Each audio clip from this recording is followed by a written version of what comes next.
বন্ধুরা সবাইকে আসসালামু আলাইকুম। আশা করি সকলেই ভালো আছেন। বন্ধুরা, মোবাইল ফোন চার্জ নিয়ে মোটামুটি আমরা অনেকেই বিরক্ত। মোটামুটি আমরা যখন বাসা থেকে দ্রুত গতিতে বের হয়ে যাই এবং আমাদের মোবাইল ফোনটি চার্জে লাগানো থাকে এবং যখন গিয়ে দেখি যে মোবাইলটি পর্যাপ্ত পরিমাণে চার্জ হয়নি। তো আজকের ভিডিওতে আপনারা জানতে পারবেন কিভাবে আপনি দ্রুত গতিতে আপনার মোবাইল ফোন চার্জ করতে পারেন। জানতে চাইলে দেখতে থাকুন ইউটিউব বাংলা। আপনাদের সাথে আছি আমি রবিন। চলুন শুরু করা যাক। বন্ধুরা, মোবাইল ফোন চার্জ করার জন্য যে দুটি পদ্ধতি আছে, সহজ পদ্ধতি, এটা মোটামুটি আমরা প্রত্যেকেই জানি। যেটা হচ্ছে যে একটি এরোপ্লেন মোড, আরেকটি হচ্ছে যে সুইচ অফ করে মোবাইল ফোন চার্জ করা।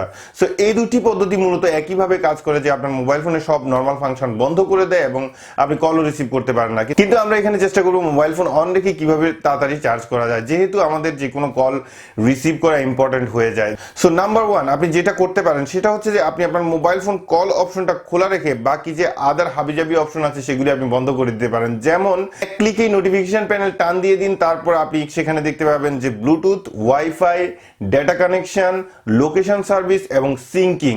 সো এই পাঁচটি অপশন যদি আপনি বন্ধ করে দেন, সেক্ষেত্রে আপনার মোবাইল যে এক্সট্রা পাওয়ার দিচ্ছিল ব্লুটুথ, ওয়াইফাই এবং লোকেশনের ক্ষেত্রে, এগুলি কিন্তু অনেক বেশি পাওয়ার ইউজ করে। সো এই পাওয়ারগুলি যখন আপনার বন্ধ হয়ে যাবে, সেক্ষেত্রে আপনার মোবাইল ফোন অ্যাটলিস্ট 20% দ্রুত গতিতে চার্জ করে নিবে। নাম্বার টু, বর্তমানে যেসব লেটেস্ট ফোনগুলি আছে প্রত্যেকটি ফোনেই কিন্তু পাওয়ার সেভিংস মুড দেওয়া হয়েছে। সো আপনি যদি আপনার মোবাইল ফোন পাওয়ার সেভিংস মুডে নিয়ে যান, সেক্ষেত্রে আপনার মোবাইল ফোনের যে ইন্টেলিজেন্স ক্ষমতা আছে সেটার মাধ্যমে আপনার মোবাইল ফোন এক্সট্রা পাওয়ার দেওয়া বন্ধ করে দিবে আপনার ফোনের ইন্টারনাল ফাংশনগুলিতে, এবং আপনি চার্জে যখন লাগাবেন সেক্ষেত্রে আরো দ্রুত গতিতে আপনার মোবাইল ফোন চার্জ হয়ে যাবে। তো চলুন দেখা যাক পাওয়ার সেভিংস মুড কিভাবে অ্যাক্টিভ করতে হয়।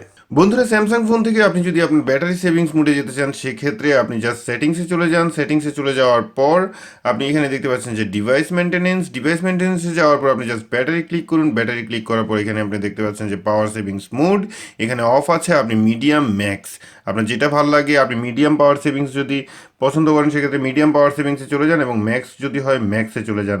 আই থিঙ্ক আপনি যদি ম্যাক্সে গিয়ে আপনি চার্জ শুরু করেন, সেক্ষেত্রে আপনার পাওয়ার সেভিংস খুব দ্রুত হবে। নাম্বার থ্রি, ডেভেলপার অপশনে যদি আপনি চলে যান, সেক্ষেত্রে আপনি একটা জিনিস দেখতে পাবেন, যেটা হচ্ছে যে ইউএসবি কনফিগারেশন।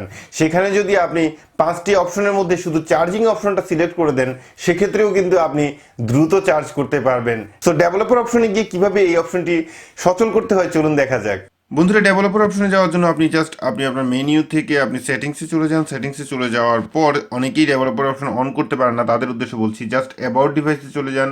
অ্যাবাউট ডিভাইসে চলে যাওয়ার পর আপনি এখানে দেখতে পাচ্ছেন যে সফটওয়্যার ইনফোতে যাওয়ার পর আপনি এখানে বিল্ড নাম্বার দেখতে পাচ্ছেন। বিল্ড নাম্বারটাকে আপনি এভাবে 7বার ট্যাপ করুন, আপনার ডেভেলপার অপশন খুলে যাবে। তারপর যখন আপনার ডেভেলপার অপশন খুলে যাবে, আপনি ডেভেলপার অপশন থেকে একদম এখানে একটি অপশন দেখতে পাচ্ছেন যে সিলেক্ট ইউএসবি কনফিগারেশন, সেখান থেকে এমটিপি মিডিয়া ট্রান্সফার প্রোটোকল থেকে আপনি সোজা জাস্ট চার্জিংয়ে বসিয়ে দিন। সেক্ষেত্রে আপনার চার্জ অনেকটাই ফাস্ট হবে। বন্ধুরা, এক্ষেত্রে আরেকটি জিনিস মনে রাখবেন, যেটা হচ্ছে যে আমরা আমাদের মোবাইল ফোন সুরক্ষার জন্য ফ্রন্ট ব্যাক অনেকগুলি কাভার লাগিয়ে রাখি। আপনি যখন চার্জ করবেন তখন এইসব কাভারগুলি একটু রিমুভ করে চার্জ দেওয়ার ট্রাই করবেন। সেক্ষেত্রে আপনার মোবাইল ফোন আরো একটু দ্রুত চার্জ হওয়ার সম্ভাবনা বেড়ে যাবে। বন্ধুরা, এই পদ্ধতিগুলি অনুসরণ করে আপনি নিজেই প্র্যাকটিক্যালি একবার দেখুন যে আপনার মোবাইল ফোন দ্রুত চার্জ হচ্ছে কিনা, এবং আমাদেরকে অবশ্যই কমেন্টের মাধ্যমে জানাবেন যে রেজাল্ট কেমন দিয়েছে। বন্ধুরা, ভিডিওটি যদি ভালো লাগে তাহলে অবশ্যই একটি লাইক দিবেন, এবং আপনি যদি আমাদের চ্যানেলে নতুন দর্শক হয়ে থাকেন তাহলে সাবস্ক্রাইব করুন ইউটিউব বাংলা এবং বেল আইকনটি ক্লিক করুন আমাদের নতুন ভিডিওগুলি সবার আগে দেখার জন্য। আশা করছি আগামী ভিডিওতে আরো ভালো কিছু নিয়ে দেখা হবে। সে পর্যন্ত ভালো থাকুন, সুস্থ থাকুন, এই শুভকামনা। আজকের মতো আল্লাহ হাফেজ।